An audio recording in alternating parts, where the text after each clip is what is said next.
Bonjour à tous et bienvenue sur le webinaire Subventions et performances industrielles. Donc merci à tous d'être présents aujourd'hui. Alors, pour commencer, nous allons vous présenter donc les intervenants du jour. J'ai un petit bug, je suis désolée. Je ne comprends pas ce qui se passe. Qu'est-ce qui se passe? Pardon. Donc nous avons Marc Bédoun qui est consultant en transition énergétique chez Heming. Bonjour Marc. Bonjour tout le monde. Nous avons Jérôme Bonnet qui est responsable de l'offre financement direct et de chez Heming également. Bonjour Jérôme. Bonjour à tous, bonjour Chloé. Et notre invité David Baloussu, responsable solutions durables, région Est au LCL. Bonjour David. Bonjour à tous, bonjour Chloé. Pour votre information, cette conférence durera 30 minutes. Nous prendrons 15 minutes pour répondre à toutes vos questions. Donc n'hésitez pas à poser vos questions sur le chat qui se situe juste à droite de votre écran. Et pour votre information également, vous pourrez retrouver la présentation directement sur Webikeo et nous vous enverrons le replay, la suite de la présentation de webinaire. Hop, on peut passer à l'agenda du jour. Donc dans un premier temps, nous allons voir donc, le contexte et la trajectoire de décarbonation industrielle. Dans un second temps, les principaux leviers technologiques et décarbonation. Nous poursuivrons avec un panorama des dispositifs de financement. Ensuite, nous ferons un focus sur le fonds chaleur. Nous verrons ensuite les contraintes industrielles et besoins d'accompagnement. Par la suite, les solutions LCL sur le financement de la décarbonation. Et enfin, nous présenterons des cas concrets de projets industriels accompagnés. Donc maintenant, je vais donner la main à Jérôme. Merci Jérôme. Merci Chloé. Et donc, rebonjour à tous, bonjour à ceux qui viennent de nous rejoindre et qui se sont connectés entre-temps. J'attaque, comme vous l'a dit Chloé, avec un petit peu de contexte légal très rapide autour des 3 piliers de la réponse mondiale à l'urgence climatique. Le premier pilier, un événement marquant de 2015 avec les accords de Paris, traité international dont tout le monde a entendu parler, je pense, mais juridiquement contraignant sur les changements climatiques. Il a été adopté par 196 parties lors de la COP 21. Et l'objectif qui a été affiché lors de ces accords de Paris était de viser, de limiter la hausse de la température bien en dessous des 2 degrés Celsius d'ici la fin du siècle et même, si possible, à 1,5 degré. Voilà, par rapport au niveau pré-industriel. Le deuxième pilier qu'on voulait vous présenter, c'est le fameux pacte vert européen de 2019 qui introduit donc pour la première fois la notion de neutralité carbone à horizon 2050, juridiquement contraignant également au travers de la loi européenne sur le climat. Ce pacte fait le lien en fait, pour la première fois, entre limiter la hausse de température et diminuer les émissions de gaz à effet de serre, avec une cible à 55% de réduction pour 2030 par rapport aux années 90. Et enfin, une fois qu'on a parlé des accords de Paris et du pacte vert européen, la déclinaison nationale, la déclinaison française que Marc va nous détailler juste après. Donc la traduction française de cette stratégie européenne, la stratégie nationale bas carbone ou SNBC, elle a été introduite par la loi de transition énergétique pour la croissance verte de 2015, puis elle a été revue une première fois en 2019 donc pour s'aligner sur le pacte vert européen. Et il y a actuellement un projet en cours sur la SNBC 3, voilà, pour réviser notamment certains seuils. Marc, je te laisse développer un peu la SNBC. Oui, merci Jérôme. Alors, du coup... Je te passe la slide si tu veux, aucun problème. Ah, pardon, j'ai déjà fait. Merci Jérôme. Donc, du coup, effectivement, comme Jérôme vient de le dire, donc la stratégie nationale bas carbone, donc c'est la stratégie qui fixe les objectifs au niveau national. Donc, la stratégie, en fait, elle agit sur tous les secteurs avec des chiffres bien quantifiés, avec des objectifs bien quantifiés pour chaque secteur. On va pas rentrer en détail parce qu'effectivement, c'est un rapport élaboré avec des objectifs sur chaque paramètre pour chaque secteur. Mais les deux grands objectifs de cette stratégie, effectivement, donc c'est la neutralité carbone à horizon 2050 et la réduction des émissions en industrie à horizon 2030 de moins 50%. Donc, il s'agit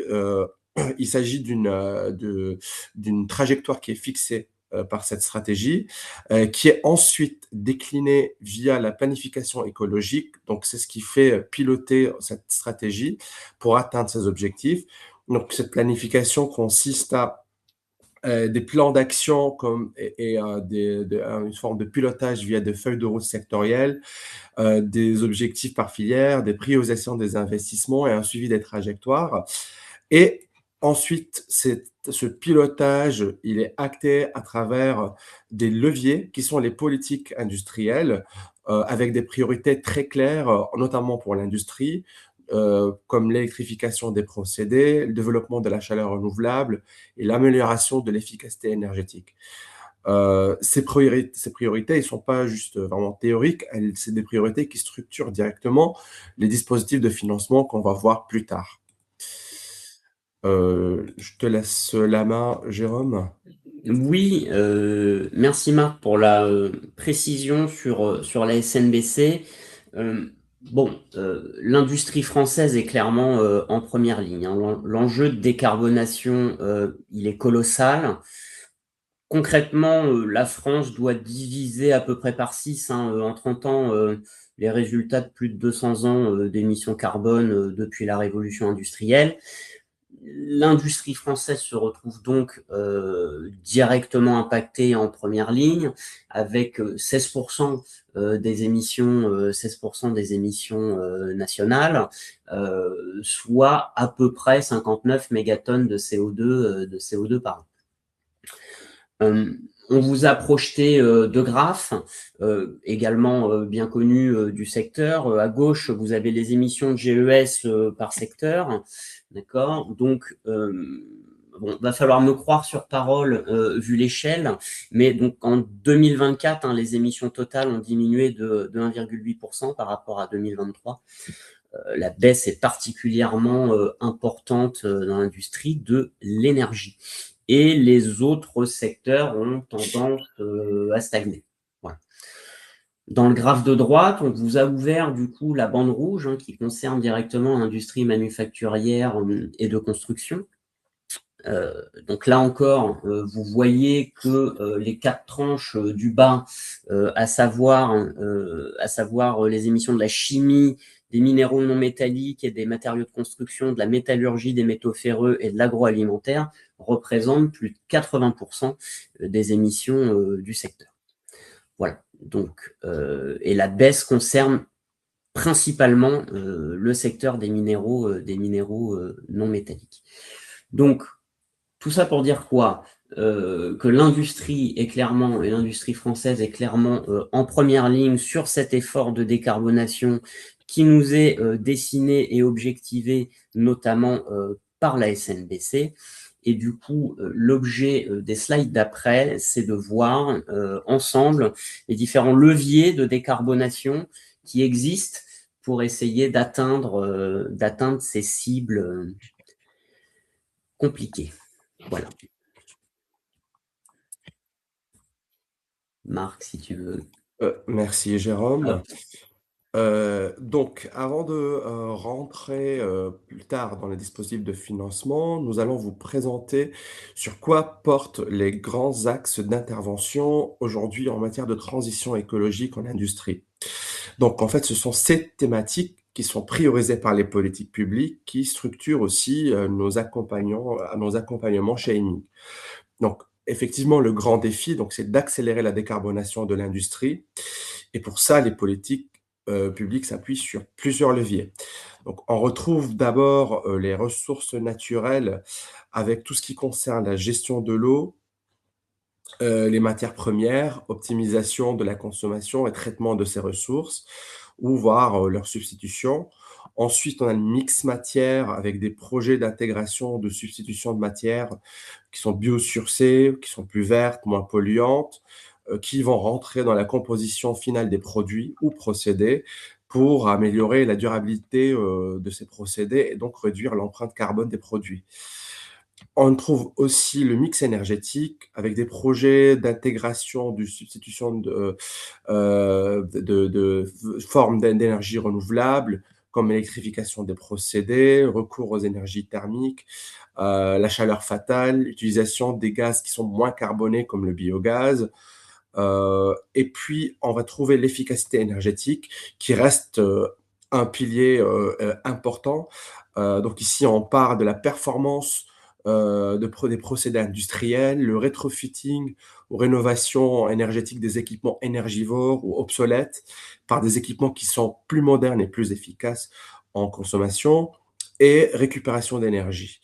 Et à plus long terme, on a des projets de captage et valorisation du CO2 et enfin l'économie circulaire avec la réutilisation et valorisation des déchets industriels, l'incorporation des matières premières recyclées, et cetera. Donc, pour résumer, ce sont sur ces axes, que nous, chez EMI, on intervient, pour accompagner les industriels à identifier les leviers pertinents et les financements associés.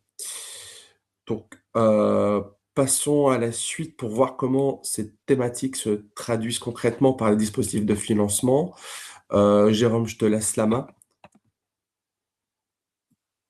Et je n'oublie pas de remettre mon micro. Merci Marc. Donc maintenant, nous allons en effet parler un peu plus financement, les euros. On va vous présenter un peu le panorama des dispositifs de financement pour les investissements industriels. Mais avant, prenons un peu de recul pour vous présenter un peu une vue globale. Donc, pour adresser les leviers de décarbonation que Marc vient de nous lister, l'Europe et l'État français a mobilisé clairement des milliards. On ne présente plus le programme, le fonds France 2030, donc 5,7 milliards d'euros sur la table, auquel on peut additionner notamment l'enveloppe du fonds chaleur de 800 millions d'euros programmés pour 2026. Les besoins pour atteindre les objectifs fixés sont estimés, eux, à 5 milliards d'euros par an, pour atteindre notamment les objectifs de 2030. Bon, donc, les besoins sont colossaux, mais les milliards sont quand même aussi sur la table en matière de financement public. Ce qu'on voulait vous remonter, c'était aussi la lecture très récente qui date de début mars 2026 de la Cour des comptes, qui a justement analysé les aides à la décarbonation. Et donc, le rapport de la Cour des comptes nous dit ceci, nous dit que l'atteinte des objectifs nationaux et européens implique un effort soutenu et des investissements élevés, soit, très bien. Ce qu'elle nous dit aussi, c'est que l'objectif très élevé justifie l'existence aujourd'hui de subventions et de financements publics directs, dont le volume est inédit. Donc, le problème n'est pas forcément sur le volume et sur les milliards qui sont mobilisables pour accompagner la décarbonation, mais ces aides publiques s'inscrivent dans un paysage qui est complexe et qui est éclaté. La Cour des comptes a notamment interrogé un bon millier d'industriels pour lui demander, c'est ce que vous voyez, pour leur demander, c'est ce que vous voyez sur le graphe de droite, quelles sont les principales incitations pour s'engager dans la décarbonation. Et ce sont les industriels, du coup, qui remontent leurs souhaits ou leurs problématiques, ça dépend dans quel sens on le lit, et notamment leur souhait d'une meilleure visibilité sur la pérennité des aides publiques, un allègement des démarches et une meilleure information sur les aides existantes.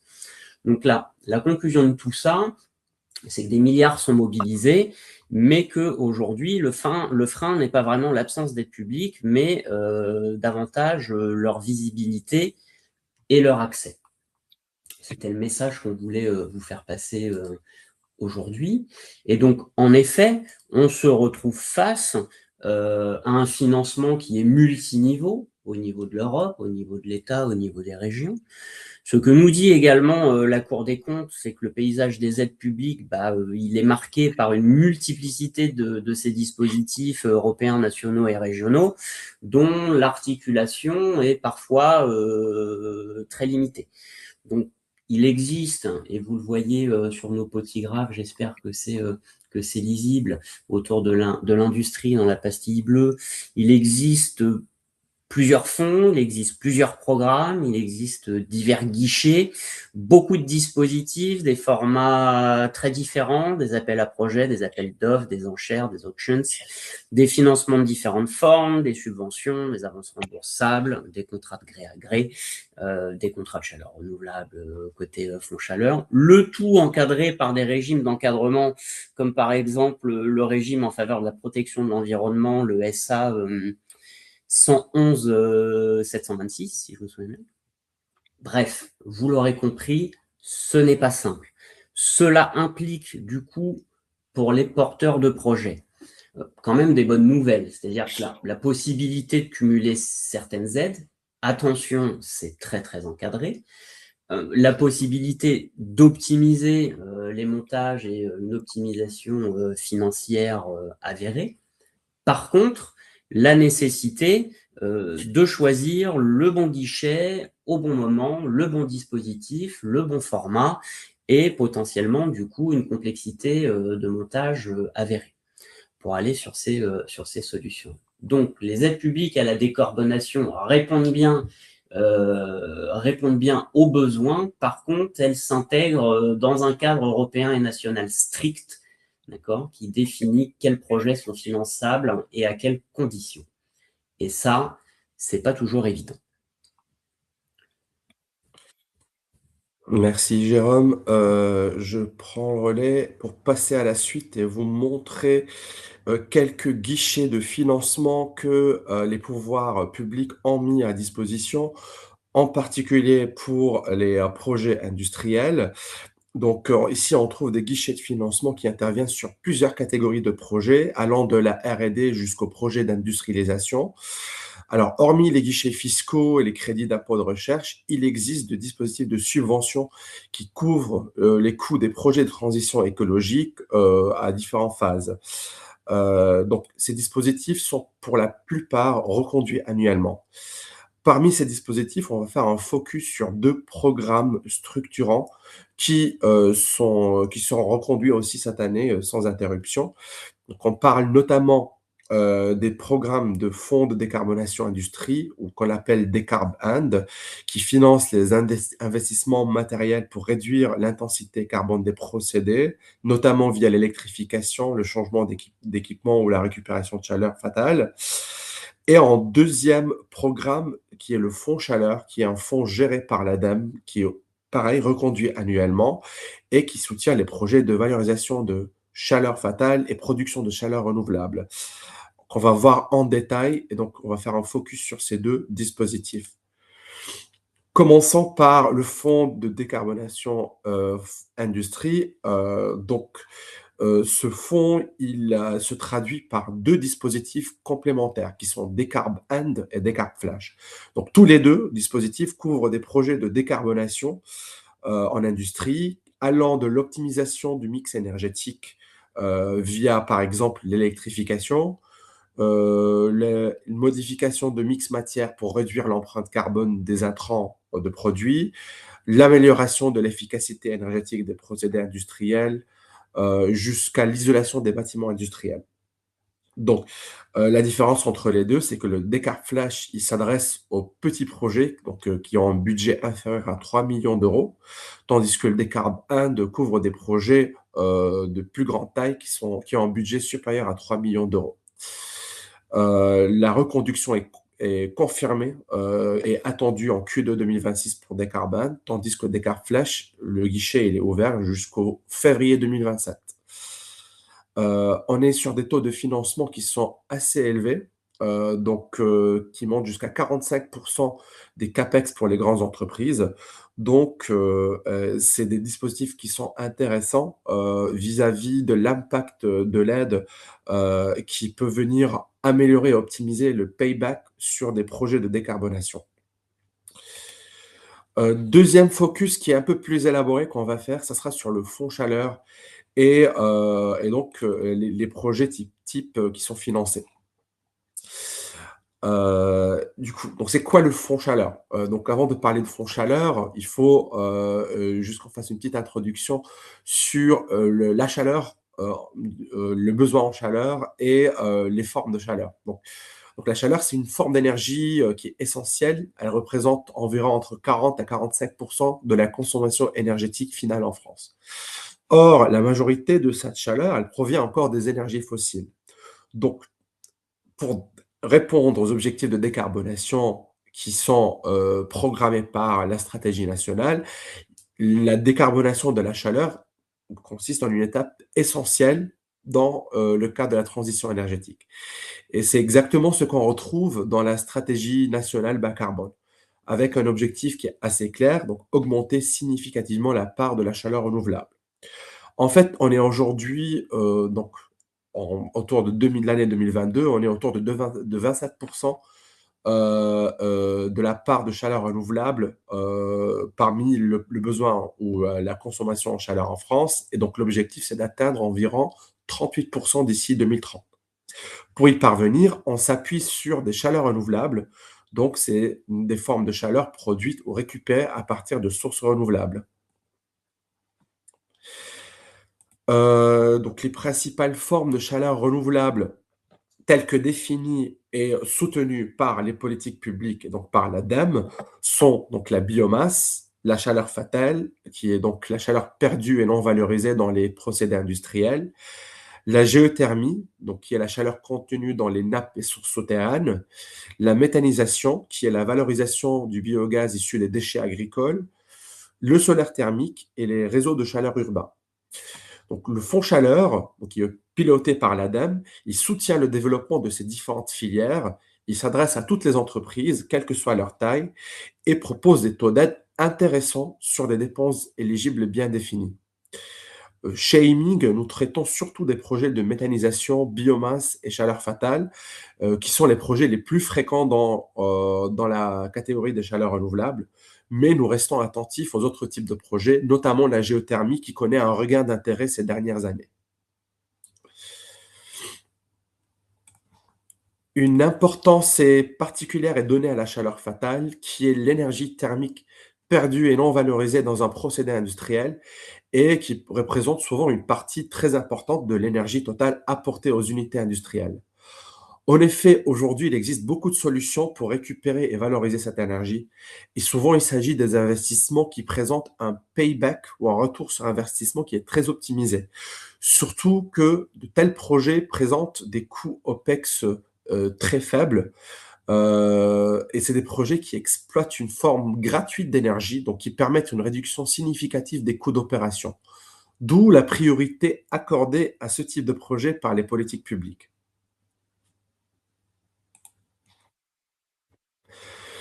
Donc, les projets de fonds chaleur ont une particularité. Donc, en fait, ce sont souvent des projets qui sont déjà très performants.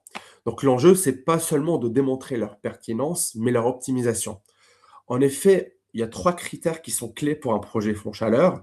D'abord, la performance énergétique. Donc, combien de chaleur on valorise, avec quel rendement, quelle continuité dans le temps. Ensuite, l'équilibre technico-économique. Donc, est-ce que le projet est bien dimensionné? Est-ce qu'on n'investit pas trop pour un gain limité? Et enfin, les gains CO2 qui restent un critère central dans l'évaluation. Et donc, surtout, ce qui fait la différence, c'est donc la capacité à trouver le bon compromis entre ces 3 dimensions, parce qu'en final, c'est ce compromis qui va conditionner le niveau d'aide. Donc, c'est pour ça que les projets fonds chaleur sont souvent challengés au niveau de l'instruction par l'ADEME. En ce qui suit, donc, on va parler des contraintes industrielles. Donc, comme on a vu, ce qu'on observe aujourd'hui sur le terrain, c'est que les industriels, ils font face à une accumulation de contraintes. Déjà, les contraintes opérationnelles, les procédés doivent continuer, les exigences fortes en termes de qualité, puis les contraintes économiques, donc les investissements qui sont souvent lourds, des arbitrages permanents entre capex, coût énergétique et rentabilité. Et à ça s'ajoutent les contraintes réglementaires qui deviennent de plus en plus structurants. Et donc, il y a une réalité souvent qu'on voit très souvent, donc c'est les équipes qui sont déjà très sollicitées, beaucoup de priorités. Et donc, c'est dans ce contexte-là que la question de financement qui vient s'ajouter avec sa propre complexité, donc notamment sur le paysage qui est très fragmenté des aides entre dispositifs européens, nationaux et régionaux, comme on a vu précédemment dans les slides avant. Du coup, face à ces contraintes, les besoins des industriels sont assez clairs. Donc, c'est d'avoir la visibilité, comprendre quels dispositifs existent, lesquels sont pertinents. Ensuite, l'aide à la décision, parce que les choix ne sont pas évidents entre plusieurs solutions techniques, plusieurs scénarios, plusieurs niveaux d'investissement. Il y a aussi un besoin de structuration. Donc, transformer une idée ou un projet technique en un dossier solide avec des indicateurs clairs, un modèle économique, une analyse des gains. Et enfin, il y a un besoin de sécurisation. Donc, s'assurer que le projet coche les bonnes cases, qu'il est aligné avec les attentes des financeurs et des politiques publiques. Et donc, maximiser les chances d'obtenir l'aide. Et c'est précisément sur ces sujets et sur ces paramètres que nous, on intervient. Merci Marc. Je reprends la main pour parler des solutions bancaires que met en place LCL, filiale du groupe Crédit Agricole, sur le financement de la décarbonation. Alors en genèse, ça fait une dizaine d'années maintenant que LCL va au-delà de son rôle de banquier régalien pour se poser en tiers de confiance auprès de tous nos clients et les accompagner sur leur stratégie de décarbonation et de RSE, avec pour objectif in fine, en tant que filiale du groupe Crédit Agricole, pour la banque d'atteindre la neutralité carbone en 2050 et donc de décarboner pour cela le plus possible tous nos clients. Slide suivante, j'ai pas la main, est-ce que tu peux... Voilà, merci. Donc, avant d'entrer dans le vif du sujet, quels sont les outils, ça reprend un peu ce qui a été dit, d'accompagnement à la décarbonation de l'industrie. Vous avez d'abord des outils de financement bancaire sur lesquels je reviendrai tout à l'heure, que ce soit des financements corporate, du co-investissement via des special purpose véhicules, des véhicules dédiés dans le cadre de financement de projets sans recours, du tiers investissement ou encore du crédit buy leasing via des contrats de location. Vous avez aussi des dispositifs de certificats d'économie d'énergie, les C2E, pour les opérations standards et aussi. Et également, Henning en a déjà bien parlé, des aides et subventions et programmes de l'ADEME, dont le Fonds Chaleur, et aussi des aides régionales, nationales et européennes qui ont été décrites précédemment. Et c'est ces aides et subventions qui s'imbriquent parfaitement avec les financements bancaires que l'on propose dans des opérations, par exemple, de financement de projets. Sur la slide suivante, nous avons en détail maintenant focus sur les schémas de financement des actifs de la transition énergétique, donc les financements d'entreprises et corporate. Alors, ce sont pour ce que propose LCL, ce sont surtout des financements fléchés. On va identifier un actif divers au sens de la taxonomie européenne. Ça peut être des actifs de production d'électricité renouvelable, de la rénovation énergétique de bâtiments, ou encore des pompes à chaleur.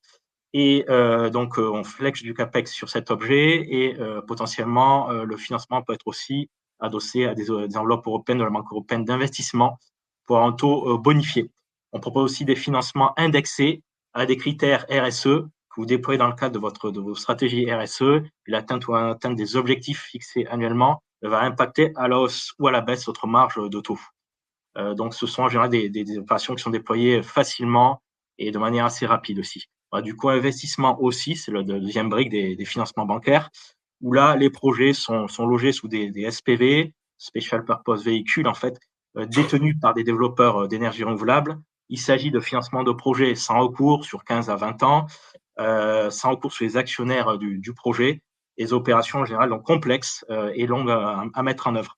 Du tiers investissement, j'y reviendrai aussi tout à l'heure ensuite, où là, on peut avoir des financements dits déconsolidants, donc hors bilan, et des tiers investissements qui impliquent des contrats de service entre la SPV et un tiers investisseur qui apporte également la dette junior en complément de la dette bancaire. Je reviendrai tout à l'heure plus en détail.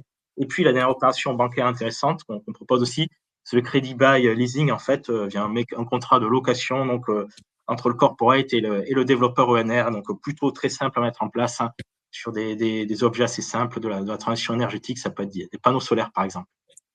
Plus en détail ensuite, sur la slide suivante, on va parler de l'offre de tiers financement que propose le groupe Crédit Agricole et LCL en tant que filiale.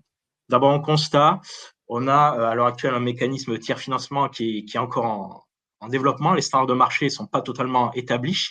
On a des financements qui sont en général assez longs, comme je disais précédemment, souvent alignés sur les payback, associés aux économies d'énergie réalisées sur ces projets, avec deux grands types d'acteurs en complément des banques. En fait, vous avez les opérateurs de solutions de réalisation d'économies d'énergie et les clients finaux utilisateurs.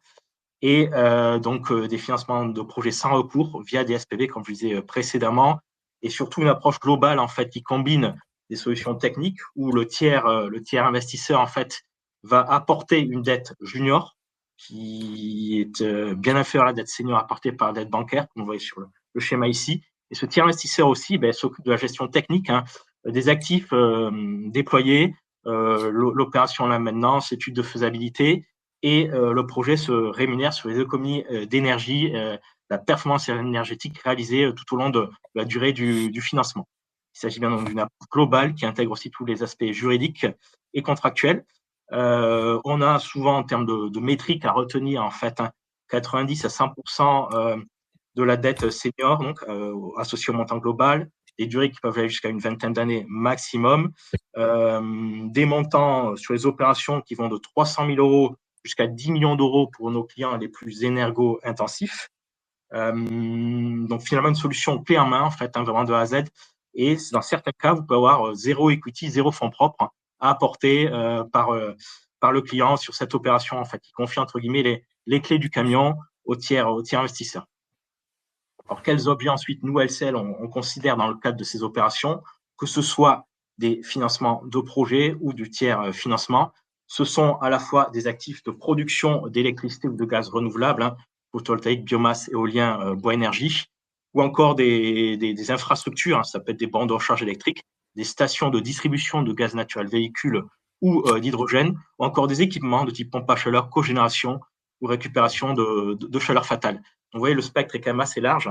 Et donc, LCL se facilitateur sur ces solutions, à la fois en tiers financement et en financement de projets.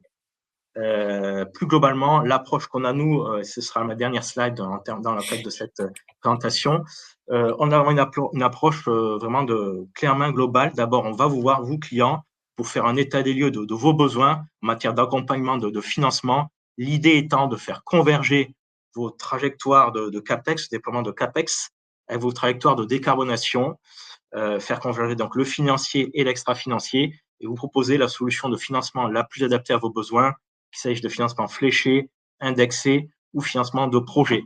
Et cette démarche-là s'inscrit dans une démarche d'accompagnement de tiers de confiance.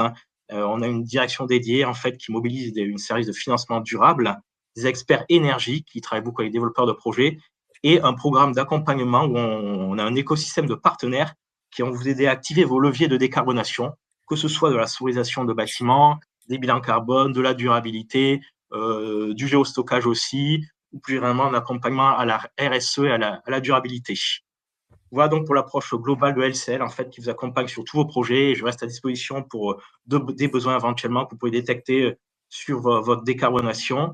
Et je rends la parole à Marc qui va vous détailler quelques cas concrets d'usage déployés par Hemming. Merci à vous. Merci David. Donc effectivement, on arrive à la dernière partie où on vous montre quelques cas concrets de projets industriels qu'on a accompagnés chez Hemming. Donc l'idée ici, c'est de vous montrer vraiment rapidement, donc présenter quelques exemples et de montrer que même si les secteurs sont différents, les logiques restent similaires. Donc pour commencer, nous avons accompagné dans les secteurs de la production de laine. Nous avons accompagné un industriel dans l'électrification de ces unités industrielles, notamment les fours de fusion, pour remplacer le gaz utilisé par des fours électriques plus performants. Donc l'accompagnement, il a commencé par la création d'un plan technico-financier complet, donc notamment pour modéliser le retour sur investissement énergétique, environnemental, selon les exigences de l'ADEME. Et donc, c'est de trouver les bonnes hypothèses technico-financières qui sont les plus représentatives et avantageux pour le projet, et donc de trouver le bon équilibre entre performance technique, coût d'investissement et gain énergétique réel. Donc le client aussi, la motivation du client, donc c'était de répondre aux exigences et de décarbonation et aux objectifs de son groupe en termes de décarbonation, et aussi en modernisant son outil industriel. Donc en faisant ces analyses technico-économiques, nous avons aidé le client à choisir le degré de décarbonation optimal pour son projet versus le payback et les coûts engagés, et le choix des dispositifs optimal pour venir réduire son payback de façon la plus optimale. Le deuxième projet, donc, c'était la valorisation de la chaleur fatale issue des extraits en vapeur en sucrerie. Donc pareil, l'accompagnement ici, donc c'était de structurer donc un dossier fond chaleur avec une analyse fine des flux thermiques et des gains potentiels. Le challenge était la complexité du procédé et la variabilité des régimes thermiques. Et ici, la motivation principale du client, donc c'était bien sûr donc la rentabilité, parce qu'on est dans un projet de récupération de chaleur fatale. Donc c'est un projet qui fait sens autant économiquement qu'écologiquement. Et dans les deux cas, donc dans ces deux cas, notre rôle dépassait la simple vérification d'éligibilité ou montage de dossier. Dans les deux cas, notre rôle consistait aussi dans le challenge du plan technico-économique, l'optimisation du ROI attendu et d'aider le client à sécuriser et à un dossier complet avec une analyse de risques et de contraintes bien cadrée. Pour conclure, donc, pour faire vraiment une conclusion sur tout ce qu'on a discuté, il y a 4 idées clés à retenir. Donc d'abord, la décarbonation devient une nécessité incontournable. Ensuite, c'est aussi une opportunité stratégique pour les industriels à long terme. Et troisièmement, les financements publics sont massifs mais exigeants à mobiliser. Et enfin, notre rôle est d'accompagner cette transformation en aidant à la décision, en structurant les projets et en sécurisant les financements. Jérôme, je te laisse la main pour conclure.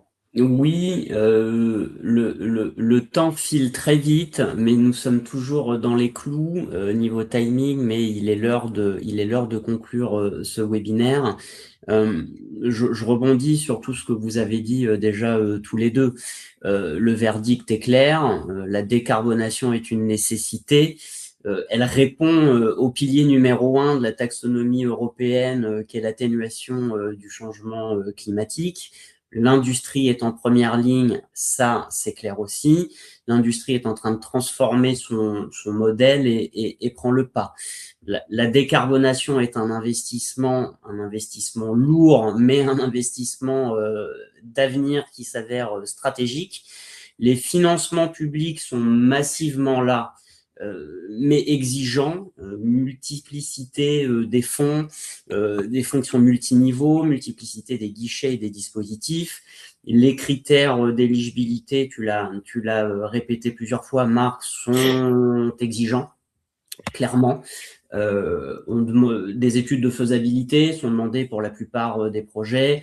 Les dossiers regardent aussi bien la performance de décarbonation que la performance économique. On est obligé d'établir des scénarios contrefactuels très régulièrement, de calculer des ROI,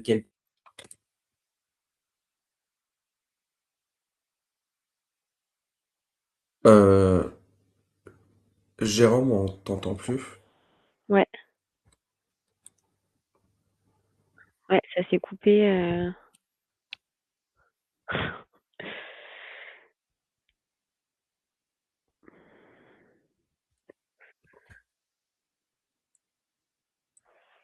Bon, on va attendre. Hop, il va revenir.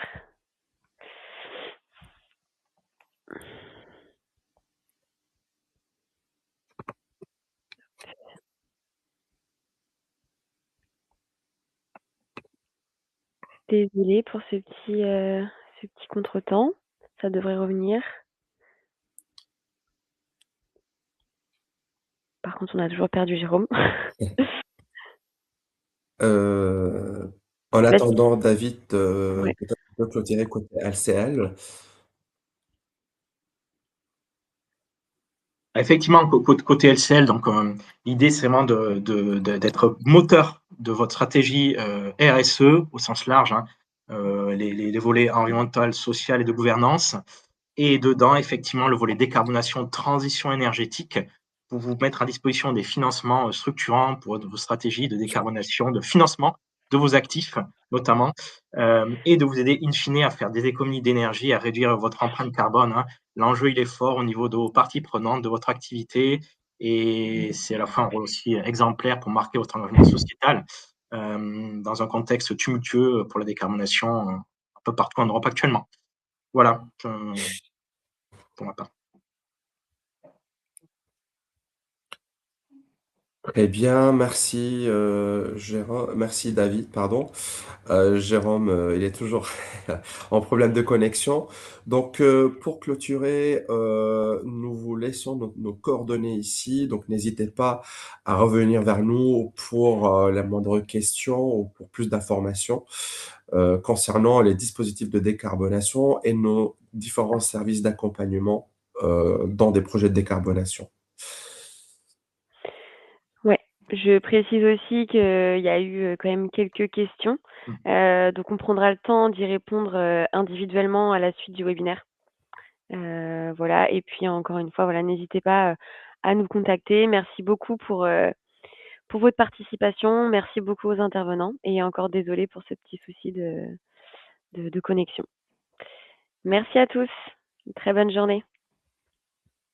Merci, au Au revoir. revoir.